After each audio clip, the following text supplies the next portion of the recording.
Hey, my dear fishing friends, welcome back to the channel.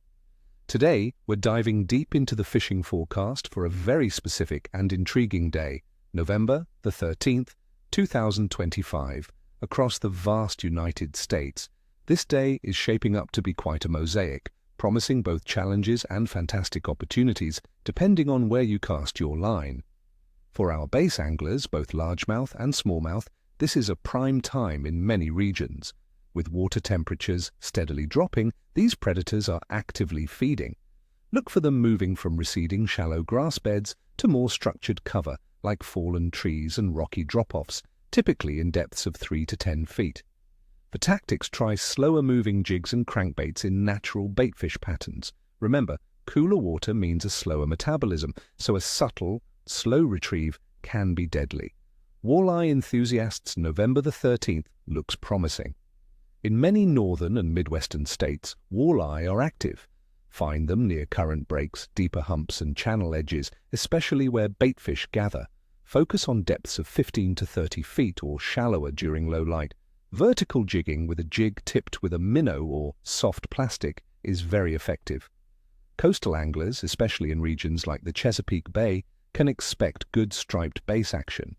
Stripers are in feeding mode as they migrate. Look for them in main channels, river mouths, and around prominent points. Water temperatures will likely be in the upper 50s. Jigging with soft plastics or metal jigs in 10 to 30 feet of water is a solid strategy. Keep an eye out for bird activity. Crappie fishermen, don't miss out. As grass beds disappear, crappie consolidate around structure. Sunken brush, bridge pilings, and standing timber, usually 8 to 15 feet deep. Small jigs with a slow fall tipped with a minnow or grub will be effective. Find one, find many.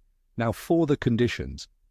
Air temperatures across the United States on November the 13th, 2025 will be generally cool. Expect daytime highs to be in the upper 50s to low 60s Fahrenheit in many areas, with lows in the mid-30s to low 40s.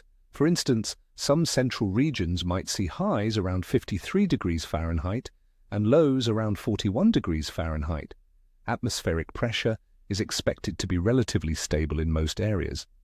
While many eastern and central parts will be dry and partly sunny, some western regions from the high plains to the Pacific coast could see patchy or even abnormally wet conditions.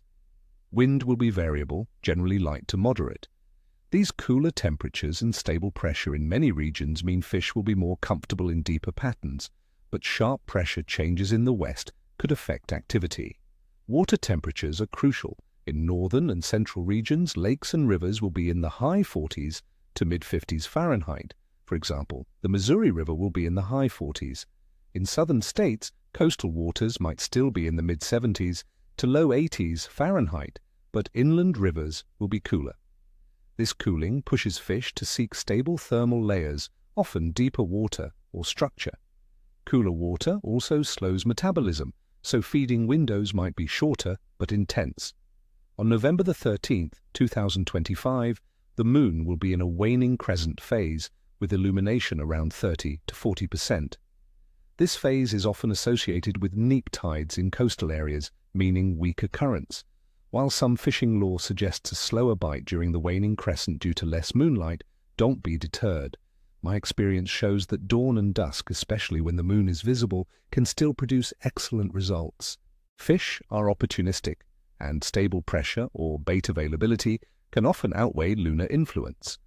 Overall, fish activity across the United States on November the 13th, 2025 will be good to medium.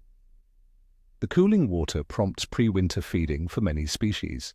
Freshwater predators like bass, walleye, and crappie will be active. In coastal areas, migratory striped bass will be feeding.